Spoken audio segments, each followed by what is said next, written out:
fazia um bom tempo que eu não comparecia a este educandade, a esta escola espiritual, mas é uma alegria.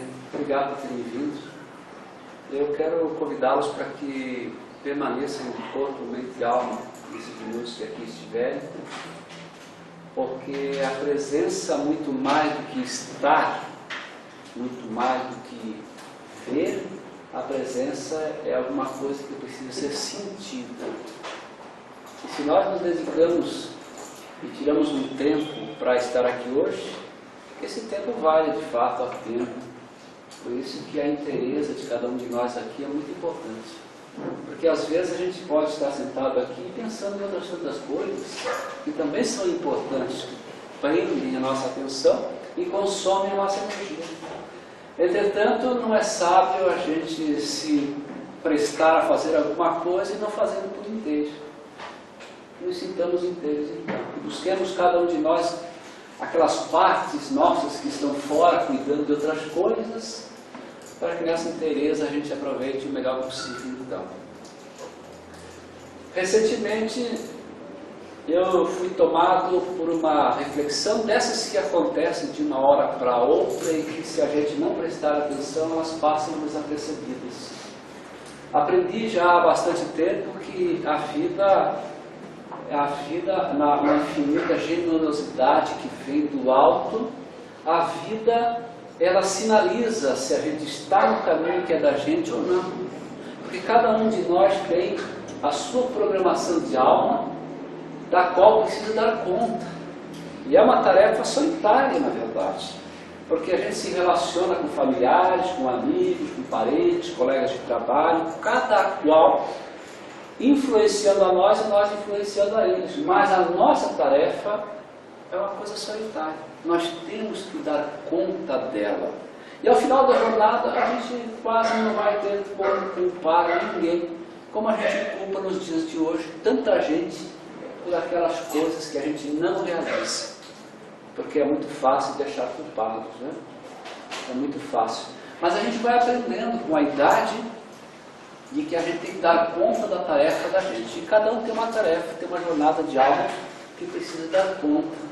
E a gente vai ter que prestar conta disso cedo ou tarde. E numa dessas reflexões que quero contar para vocês rapidamente, eu me apanhei pensando e perguntando ao meu coração, à minha mente, às minhas memórias, fui sondando o mais fundo que pude, e isso chega a ser um exercício meditativo até, coisa que a gente faz pouco, porque a gente está muito distraído com as coisas de fora, os barulhos da vida, as distrações da vida. Os nossos sentidos conhecidos, nossos 5 sentidos, levam a gente quase sempre para fora. Mas essa viagem para dentro de nós é que nos coloca em contato com a fonte da vida, a quem a gente chama de Deus. E aí então, eu fui chamado a prestar atenção nos sinais. Porque os sinais, eu costumo dizer que nem o infarto fulminante acontece de uma hora para outra, né? Porque antes de ele ser um infarto fulminante, ele já veio dando vários sinais, ele já veio num processo que foi sendo construído por nós. Porque até para adoecer, a gente constrói um processo, um passo a passo. A relação é assim, o casamento é assim. Muita gente pode dizer, poxa, estava indo tão bem de repente, como diz o Rossanto, não existe a lei do de repente. Tudo foi um processo que a gente construiu, e cada processo ele precisa de disciplina. Então até para ser mal tem que ser disciplina, tem que ter disciplina, porque você precisa repetir disciplinadamente alguns padrões que vão te tornando uma pessoa má às vezes, não é? E esses sinais são enviados para a gente.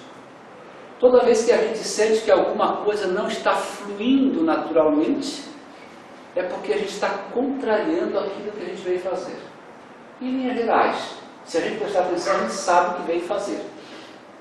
Dá para saber, não é? Esses sinais, eles são enviados para a gente, de tempo em tempo, com frequência. Então, eu observei o sinal e chegou uma situação de refletir sobre Os inimigos. Os inimigos. Já teve algum sábio dessas redes sociais que disse que para constituir um inimigo basta abrir a boca. Basta falar qualquer coisa. Porque quando você diz qualquer coisa, mesmo que você só está replicando alguma coisa, mas carrega um pouco daquilo que você pensa, aquele outro que não concorda com o teu pensar, quase que por automatismo, já te trata como um inimigo. Muitas vezes o máximo que caberia seria um adversário. Ainda mais nesses tempos bicudos das políticas que a gente vive, que são as duas grandes questões polêmicas do nosso dia a dia, a política, também as questões religiosas, né? Mas a política, ela exacerba muito a nossa sensibilidade. E aí basta que a gente às vezes se manifeste com um pensar que o outro nos toma por inimigo. Então é muito fácil de constituir inimigos. E eu fui rebuscar, lá no íntimo de mim mesmo, se existia alguém que eu pudesse chamar de inimigo. De certa forma fiquei feliz porque se pensarmos num inimigo como aquele ser que matou, roubou, traiu, violentou, fez qualquer coisa mais grave, então não tem inimigo. Mas se pensar nesse inimigo tão moderno, que se aborrece tão facilmente quando a gente pensa diferente, esse inimigo que se constitui simplesmente à guisa de uma controvérsia, de uma divergência banal, casual, ideológica até às vezes, se pensarmos nessa modalidade de inimigo, aí então eu fiquei preocupado. Não porque eu saio por aí fazendo maldade, mas porque eu sou imperfeito e na imperfeição que me acomete também cometo as maldades. Mas aí eu pensei, para valer o exercício eu vou escrever o nome. Para valer o exercício eu vou escrever o nome de todo aquele que eu lembrar que eu possa ter sido rígido, que eu possa ter sido áspero, que eu possa ter sido ou agindo com indiferença, porque às vezes você constitui inimigo simplesmente porque você não deu a atenção que o outro queria de você. Mas já basta. E inimigo nessa linha de raciocínio que trago a vocês é aquela pessoa que simplesmente deseja o nosso mal. Aquela pessoa que de alguma forma quer se vingar da gente porque a gente tratou com indiferença, porque a gente foi risco, porque a gente colocou um pensamento que não coaduvou, que não foi o mesmo que ela esperava. E aí essa pessoa às vezes tem por inimigo. Teve um tempo bom quando os adversários na política brigavam, discutiam, degladiavam, né? E eles diziam que um era adversário do outro. Estava bom. O adversário estava bom. Mas parece que nos dias de hoje não dá mais para ser só adversário. A gente tem que ser inimigo, tem que tripudiar, massacrar, esquartejar. Senão a gente parece que não fica totalmente satisfeito. Isso é muito complicado. Porque a gente vai constituindo inimigos. Que à primeira mão a gente pode não se preocupar muito e achar que não tem inimigos. Mas se olharmos aquele que deseja o nosso mal, aquele que não perde uma oportunidade para nos espetar, se olharmos por esse ângulo, é possível que se cada um que está aqui hoje fizesse também esse exercício, é possível que encontraria alguém que precisa conversar. E eu coloquei numa folha aquelas pessoas que eu disse, poxa vida, me lembrei mais desse, mais daquele, da família, não da família, da rede social, estranho, não sei o quê. Olha, dá uma porção. Dá uma porção. E aí me lembrei do ensinamento evangélico que nos ensina a que devemos nos reconciliar com os nossos adversários enquanto estamos a caminho. Me lembrei mais de quando Jesus ensinou, dizendo que o que ligardes na terra, no céu permanecerá ligado. Então todo vínculo, toda energia que me liga a alguém por desafeto, por desamor, é um vínculo que me mantém ligado àquela pessoa até que um dia esse laço de desamor seja desfeito, e ele só será desfeito quando transmutar a energia do desamor pela energia do amor. Enquanto eu não fizer isso, enquanto eu não pagar o último sentido que devo, como disse Jesus, não ingressarei no reino de Deus. Esse reino de Deus vem a ser o reino de paz interior, o reino de paz espiritual. Esse reino de paz, ele não é de merecimento daquele que permanece ligado com alguém pelos laços da discórdia e assim por diante. É bem verdade que nós precisamos ser autênticos, é bem verdade que precisamos também dizer a nossa verdade, mas que a gente saiba dizê-la de maneira mansa, tranquila e calmamente. E que a gente saiba ouvir a verdade do outro, porque até os mais insensatos também têm as suas experiências, e as suas experiências são as suas verdades. Porque nós todos temos as nossas verdades. E a gente está vivendo num mundo muito atípico, eu percebo, com o advento das redes sociais, com o advento da internet, porque ficou muito fácil de dizer as coisas para as pessoas, porque você não está na presença. A gente se encoraja muito a dizer certas coisas porque está longe, porque não está se olhando, porque não está falando de frente. Num tempo não muito longe, eu sou um pouco desse tempo também, que quando não tinha nem televisão, nem energia elétrica, eu sou dessa geração de criança que conheci energia elétrica com 14 anos de idade, aonde no final de tarde, depois de um dia exaustivo de trabalho, era comum, pelo menos no âmbito de família, a gente sentar, conversar com a vovó, com o vovô, perguntar como é que foi o dia, onde é que estava doendo, o que aconteceu, como é que estava isso, como é que estava aquilo. A gente sabia da vida do outro, a gente se importava com a vida do outro. E era tão mais difícil a gente fazer uma crítica para aquela pessoa. Era tão mais difícil a gente falar do defeito daquela pessoa, porque ele estava junto. Agora a gente está junto e não está ao mesmo tempo. Está junto, mas está junto de uma maneira tão fria que nos torna muito egoísta. E a gente acaba dizendo coisas que se tivesse presencialmente não diria, ou talvez diria de um outro jeito. Mas apesar disso tudo, tem todas as vantagens inerentes da evolução que a gente passa, as questões de internet, as questões de comunicação, né? Não podemos desprezar porque elas são necessárias. Mas é importante que a gente aprenda a fazer bom uso. Bom uso. E para fazer um inimigo, basta a gente passar fake news, passar informação sem fonte. E se alguém pergunta que fonte é essa que deu essa informação, a pessoa já te deleta, já te apaga, já tira do grupo. E ficou tão fácil sair do grupo ou excluir alguém do grupo, né? Mas quando a gente tiver com um problema dentro de casa, no grupo familiar, lá no trabalho, no grupo de trabalho, como é que a gente exclui alguém do grupo? Como é que a gente sai do grupo com essa facilidade toda vez que alguém discorda da gente? Como que a gente reage frente a essas divergências, frente a essas outras verdades que precisam ser manifestadas? E todo ser tem o direito de manifestar livremente a sua verdade, porque esse é um direito dado por Deus, mas é um direito também dado pela Constituição dos homens, está na lei, mas a gente não respeita a lei porque a gente não tolera a opinião do outro se ela for diferente. A gente tem muita dificuldade de conviver com quem pensa diferente. E a gente se diz cristão, uma boa. Não, sou cristão. Sim, somos cristãos. Uma boa. Mas se eu não consigo tolerar aquele que pensa diferente, eu tenho que rever o meu conceito de cristão, inclusive. E quando eu fiz o meu caderninho, puxei as anotações, eu fiz 2 colunas nesse exercício, um tanto meditativo. Mas foi bom. Às vezes dói um pouquinho, mas dá para fazer. Eu fiz 2 colunas. Uma coluna daquelas pessoas que eu me lembrava, com as quais eu tinha sido rude, rígido, sarcástico, intolerante, impaciente. Aquelas pessoas que eu sei que eu deixei uma coisa mal resolvida. Porque se a gente for procurar essas pessoas, na nossa memória, a gente vai encontrar. Porque toda vez que a gente falou acima do tom necessário, e às vezes é preciso, como se diz, dar uma machadada na mesa, porque tem que ter tempo para tudo. Às vezes a gente tem que ser duro como o caso requer, não é esse o que eu me refiro. Mas, toda vez que a gente extrapola o bom senso, toda vez que a gente agrediu sem necessidade, a gente sabe que é. Porque o nosso maior juiz, que é a nossa consciência, avisa, gente, manda o sinal. Você ficou inquieto depois de ter ofendido alguém, depois de ter dito alguma coisa para alguém, é o sinal que você recebeu que você precisa dar uma olhadinha lá e rever o teu posicionamento.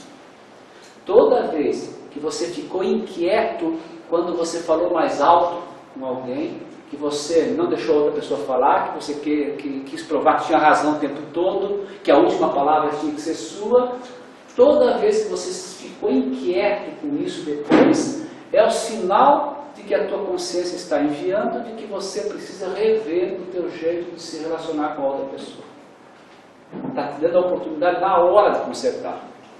Mas na maioria das vezes, a gente não ouve o sinal, e quando ouve o sinal, a gente não dá importância, porque a gente continua achando que a nossa verdade é a mais importante que a verdade dos outros. E que a gente tem razão sempre e o outro nunca tem razão. E nas duas colunas que eu disse que anotei na minha folha, uma foi dos nomes daquelas pessoas com as quais eu fui rude, e a outra daquelas pessoas que foram rudes comigo. Porque na mesma medida em que eu fui rude com alguém pode ter sido rude comigo. E digo mais para vocês, relembrei nessa segunda coluna que toda vez que eu me importunar com o que alguém falou ou deixou de falar, o que alguém pensou ou deixou de pensar, toda vez que isso me incomoda, é um outro sinal que eu recebo de que aquilo que o outro fez tocou uma inferioridade minha. Tocou um ponto falho meu, uma sombra, um deserto meu. Porque tudo que o outro fizer que me incomodar, é porque aquilo que ele fez está dentro de mim, por isso que me incomoda. Se eu tivesse curado daquilo, não me incomodaria mais. Então se alguém tirar do tempo, tem gente que veio para o mundo só para irritar a gente, não é? Ou a gente veio para o mundo só para irritar alguém, talvez. Mas parece que alguém gosta de te irritar. Se tiver alguém assim na sua vida, preste atenção. Não naquela pessoa. Preste atenção em você. O que é que aquela pessoa fez ou disse que te irritou? Se te irritou, é porque a irritabilidade é uma coisa presente no seu coração, na sua alma, no seu caráter. E toda vez que se incomoda com alguma coisa que vem de fora, é o aviso que a gente recebe de que a gente precisa olhar para dentro e ir lá no ponto onde está machucando, porque está na hora de curar. Porque sempre que a gente se incomoda com alguma coisa, com uma injustiça, com uma mentira, com alguma coisa, é porque isso está curando alguma coisa em nós. Porque o bruto, ele é rude e nem percebe, muitas vezes. É diferente do mal. O mal é rude muitas vezes intencionalmente, ele percebe e ele sabe que é mal. Mas o bruto, ignorante, muitas vezes ele não percebe. Quando a gente sente aquele chamado da consciência, que a gente pode até dizer um pezinho na consciência, olha, tu não devia ter falado com aquela pessoa daquele jeito. Toda vez que a gente passa por esse processo, é um sinal muito positivo. É um sinal que a gente está crescendo. Porque se a gente não estivesse crescendo, a gente nem ia perceber que machucou o outro. Então, já que é um sinal que a gente está crescendo, a gente precisa aproveitar isso para consertar aquilo que a gente fez. Foi um olhar de indiferença, foi uma falta de atenção. A gente costuma se ofender muito facilmente, e as pessoas dizem isso. Eu recebo bastante gente, como psicoterapeuta, que sou também. As pessoas dizem, eu estou tão ofendido com meu marido, com minha esposa, com meu filho, com o cunhado, com a sogra, com o colega de trabalho, com o chefe, com o empregado, tanto faz. Sei lá, o membro da casa espírita, da religião, da igreja, tanto faz. A pessoa diz, estou tão decepcionado. Aquela pessoa frustrou as minhas expectativas. Eu nunca podia imaginar que aquela pessoa ia agir daquela maneira. E aí eu gosto de lembrar que as nossas expectativas são nossas, não são dos outros. Eu nunca pensei que João pudesse me dizer o que disse. Ora, eu estava acreditando nisso, mas João é livre para dizer o que ele quiser dizer. Eu deposito expectativas sobre os outros, mas eu não combinei com os outros que eles tinham que agir da maneira que eu queria, senão eu vou me frustrar. Então lembremos todos nós, as expectativas que nós temos em relação aos outros são coisas nossas. Quanto mais eu crescer espiritualmente, menos eu vou me frustrar com qualquer coisa que o outro venha a fazer. Quanto mais espiritualizado eu estiver, menos expectativas eu terei sobre os outros. Porque eu debruçarei todas as expectativas sobre mim mesmo. Já que eu sou um artífice, já que eu sou um operário de mim mesmo, que sou um ser em construção permanentemente. Então toda vez que alguém fizer alguma coisa que me incomodar, eu não devo prestar muita atenção naquela pessoa. Talvez ela só foi um instrumento da divindade, inclusive, para tocar em mim alguma coisa que precisava ser curada. Ah, a pessoa disse uma coisa que me irritou, então eu vou ver por que eu me irrito com aquilo. Eu não vou gastar as minhas energias cuidando daquela pessoa, querendo proibi-la de fazer as coisas que me irritam. Porque é tempo perdido, ninguém controla ninguém. E eu preciso olhar para mim e saber por que aquilo tocou em mim ao ponto de me machucar. E não nos distanciemos dessa máxima, que devemos nos reconciliar com os nossos adversários enquanto estivermos a caminho, ou seja, enquanto estivermos no corpo físico, nesta encarnação. E aí, se fizéssemos então essa listinha como eu fiz, num lado da coluna, aquelas pessoas para com as quais eu fui rude, e no outro lado, a coluna daquelas pessoas que foram rudes para comigo. E aí eu procuro me entender com cada uma delas. Aí no meu caso, eu vou mais malandrinho um pouquinho, né? Porque a gente gosta de começar pelo mais fácil, vai criando coragem para fazer o mais difícil. Então tem umas pessoas ali que era mais complicado o negócio, né? Mais bruxo o negócio para resolver. Então eu botei o número na frente por facilidade, eu priorizei assim, né? Ah, fulano, eu só fui indelicado, que me ligou, eu disse que está com pressa, tinha uma coisa mal resolvida, então é fácil, liga lá, mas ó, o dia estava muito apurado, não devo falar direito, eu posso servir alguma coisa, então ficou fácil, né? Eu coloquei os mais fáceis primeiro para não me assustar, né? Porque a gente coloca o mais difícil primeiro e ele não faz, porque é muito pesado. E eu falo disso porque dentro desse livro aqui, ó, que a maioria conhece bem, o meu está um pouco destroçado assim, mas é bastante uso mesmo.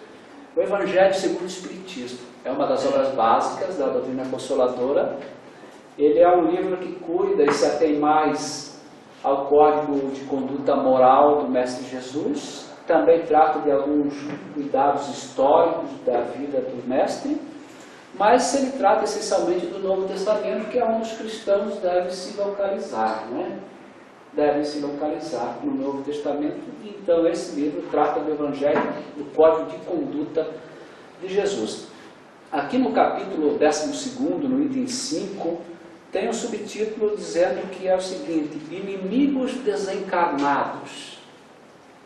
E notem que eu comecei, estou falando que agora de inimigos, né? De inimigos. Mas, como eu disse, vem dizendo que aquele inimigo basta ser aquela pessoa que deseja o nosso mal. Aquela pessoa que quando lembra ou alguém fala da gente, eles nos desdenham. Basta. Né? Porque nos dias de hoje, como eu disse, esses inimigos vão se constituindo aos pouquinhos assim. Aos pouquinhos. Mas se juntarmos uma porção, como no meu caso, nas duas vistas, já se somar tudo, já dá uma coisa grande.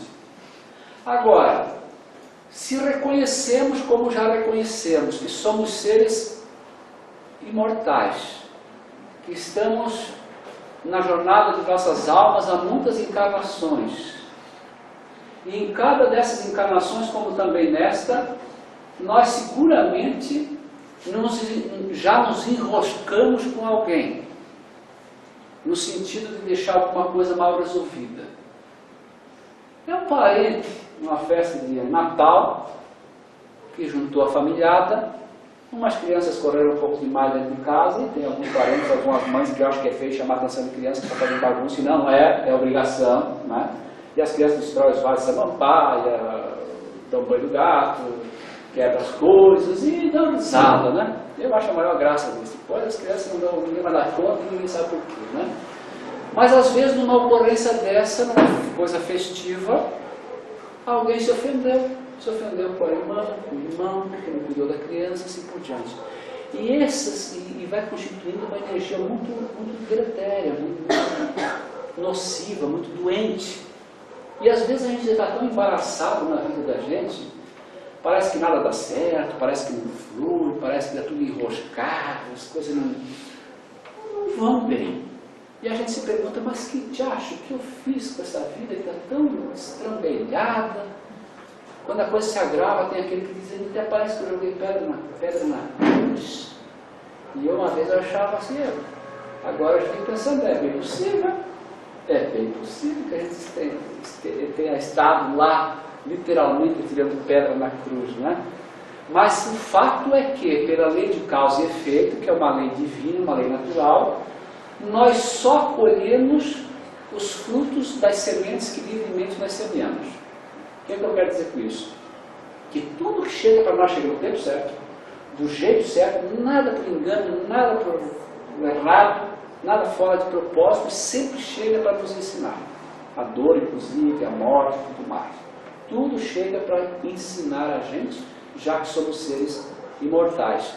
Mas então, ao longo dessas encarnações, a gente foi deixando uma porção de gente aborrecida com a gente. Foi deixando.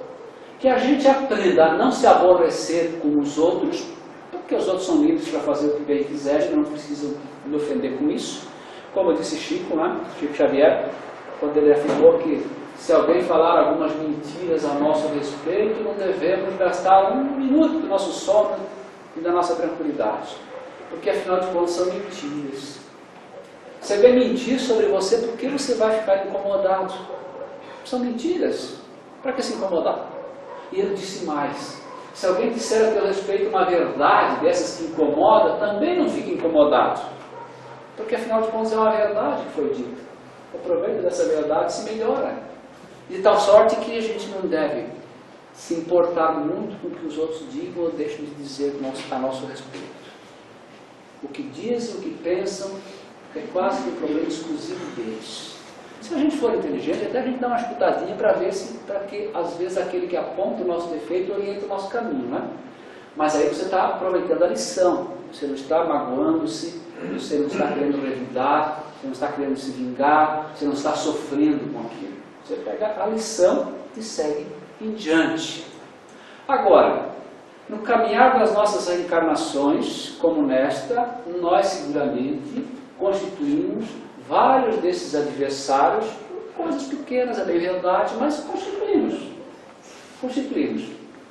O espírita que já entendeu a reencarnação, que já entendeu que a vida segue depois que o corpo morre, sabe perfeitamente que a maldade é um estado que não é permanente nos homens. A maldade é fruto das inferioridades, das imperfeições dos homens, que se assemelham como a uma criança que cedo ou tarde vai aprender a lição. Então o homem mau, ele é por opção, mas não será para todo sempre. Ele vai se corrigir no seu tempo. Então nós que compreendemos isso, podemos compreender mais fácil quando o outro comete um ato mau, quando o outro nos ofende gratuitamente, quando o outro nos agride, e que a gente possa entregar para ele toda a nossa compaixão.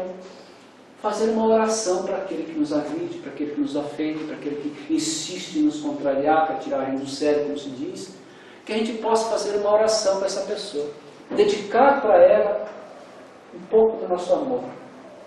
Porque se a gente está sendo violentado, está sendo agredido, e tudo obedece à lei de causa e efeito, é muito certo que em algum momento a gente já procedeu mal com outras pessoas também. E de tanto proceder mal com os outros, por expiação, é preciso que nós sejamos agredidos agora para aprender que não devemos agredir os outros. Compreendendo isso, a gente vai conseguir fazer a lição de casa do reconciliai-vos enquanto estáis a caminho. Porque a gente vai compreender que a maldade é um estado temporário das pessoas, não é permanente, não é eterno, e vamos agir com compaixão para aquele que erra em relação a nós. E ao mesmo tempo, compreendendo isso, nós vamos tratar então de melhorar o nosso proceder em relação aos outros.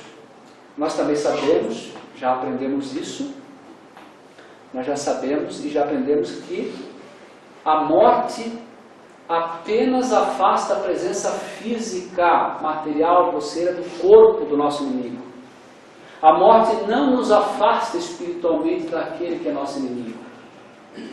Então, se ao longo das encarnações eu constituir vários inimigos ou adversários, eles estão em algum lugar esperando a oportunidade ou para se vingar ou para receber o devido reparo daquele mal que a gente causou, né? E o perdão que Jesus ensinou, quando ele falou tanto do perdão, e o ensinamento máximo que ele nos deixou, do ame a teu próximo como a ti mesmo, precisa fazer algum efeito prático na nossa vida. Tem que ter um efeito prático, porque senão só fica na retórica. A gente vem aqui na casa espírita, perdoar 70 vezes 7, vai na igreja, escuta, isso é tudo muito bonito. Mas o efeito prático, como que ele está aplicando isso? Porque senão de nada adianta a gente saber, né? Porque só sabe aquele que sabe fazer. Como Leonardo da Vinci dizia, né? Não basta saber, é preciso saber fazer.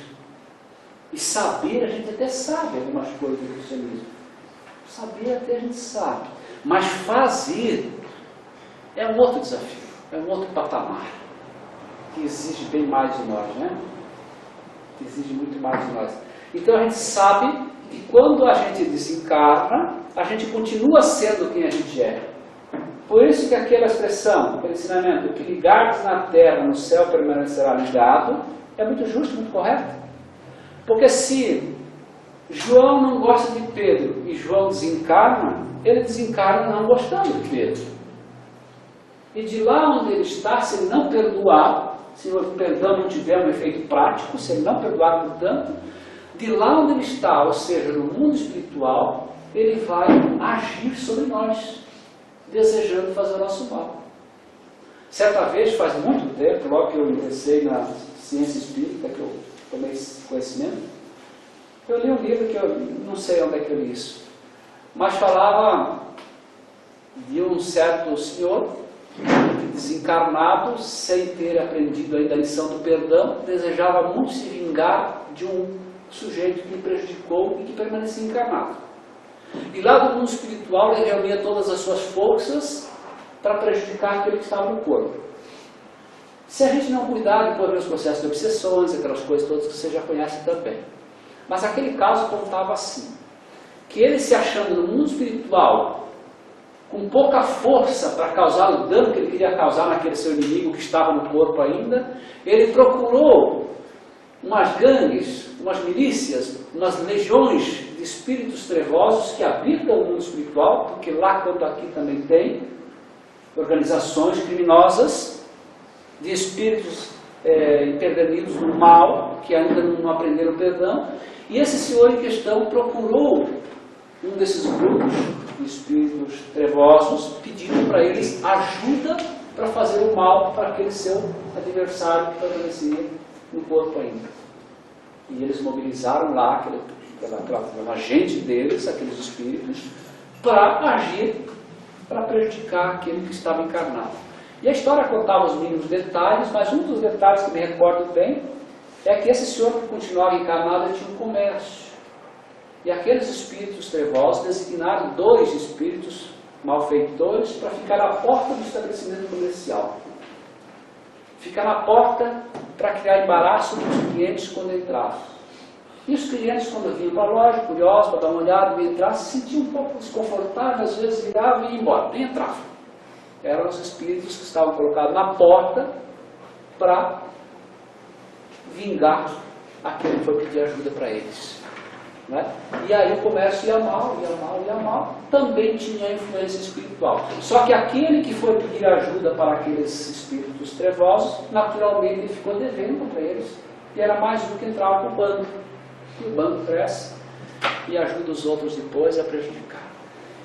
Conto esse detalhe para a gente atentar para aquilo que acabei de falar minutos antes, que quando o corpo morre, quando a gente desencarna, a gente vai continuar sendo quem a gente é. E o que a gente ligou na terra, no céu permanecerá ligado, ou seja, no mundo espiritual permanecerá ligado. Quando eu desencarnar, se eu tiver uma situação mal resolvida com alguém, eu vou me encontrar com esse alguém no mundo espiritual, talvez eu vá me encontrar e eu vou ter que me entender com ele. Tem gente que tem muita dificuldade, por exemplo, de dormir à noite. Muitas vezes é medo. Muitas vezes é problema biológico, vai no médico, toma um remédio, come direito, toma um chazinho, toma um remédio, tudo certo. Muitas vezes é problema de saúde física mesmo. Mas muitas vezes é medo de dormir. Porque deixou para trás muitos adversários que já estão desencarnados, esperando a oportunidade de se entenderem, prestar conta, de perseguir, para se vingar. E aí o corpo dorme a alma emancipa-se, e emancipada a alma vai para o mundo espiritual, onde tiver mais afinidade. Só que quando o corpo dorme, aqueles espíritos que estão desejando a vingança estão tudo ali esperando. Pode vir pra cá, não foge não. E aí vê o sujeito fora, sonha que caiu do peral, não sei o que, está fugindo, não sei o que, ele está fugindo dos adversários. Nada mais do que isso. Então a gente precisa se reconciliar enquanto a gente está a caminho, que a gente possa fazer uma reflexão, de vez em quando é sugerido, que a gente possa realmente ter a coragem de colocar no papel. Diz, olha, essa semana, ou hoje, se ele pudesse fazer todo dia, é melhor, né? Não precisava acumular, né? Mas se ele não fez há muito tempo, experimenta. Coloca no papel. Com quantas pessoas eu fui rude, eu me lembro. A fulano, tá. E acha um jeitinho. Manda mensagem, começa daí. E vai indo, daqui a pouco você recompôs aquela amizade, ou se não recompôs, pelo menos você teve a oportunidade de explicar, de pedir desculpas, e nunca é demais de pedir desculpa para os outros, não? Porque aquilo que a gente liga aqui vai permanecer ligado lá. E aí a gente tem então esses inimigos desencarnados. O inimigo desencarnado era a mesma coisa que o inimigo no corpo, com a diferença que ele não tem o corpo, só isso. E sem o corpo, ele tem até mais mobilidade para nos causar dano.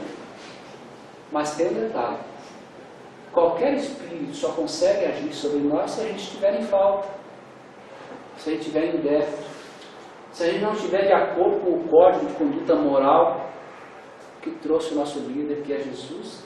Se estiver muito fora do caminho, a gente fica desguarnecido, fica vulnerável. E aí aquele teu inimigo que quer se vingar de você, ele encontra um espacinho para poder chegar. Que a gente não perca de vista esse aspecto das inimizades, que são as inimizades dos desencarnados. Se alguém quiser melhorar o entendimento sobre isso, tem muita literatura por aí afora, na internet está cheio, mas se quiser uma fonte confiável, boa, esclarecedora, está aqui. Está aqui dentro do capítulo, como eu disse, do item chamado Inimigo Desencarnado, que está dentro do capítulo 5. Não é do capítulo 5, aqui, ó. Olha só. Está dentro do capítulo 12, Amai os vossos inimigos. Aí dentro do item 5, nós vamos encontrar inimigos desencarnados. Eu recomendo a leitura, é muito boa. Como o meu horário está vencendo, eu agradeço a vocês por terem ficado até o fim. Foi bom estar com vocês. Muito obrigado. Fiquem todos bem, fiquem com Deus. Faça esse exercício. Dá uma olhadinha para dentro e vê o que pode ser melhorado. Tá bom? Obrigado. Até a próxima.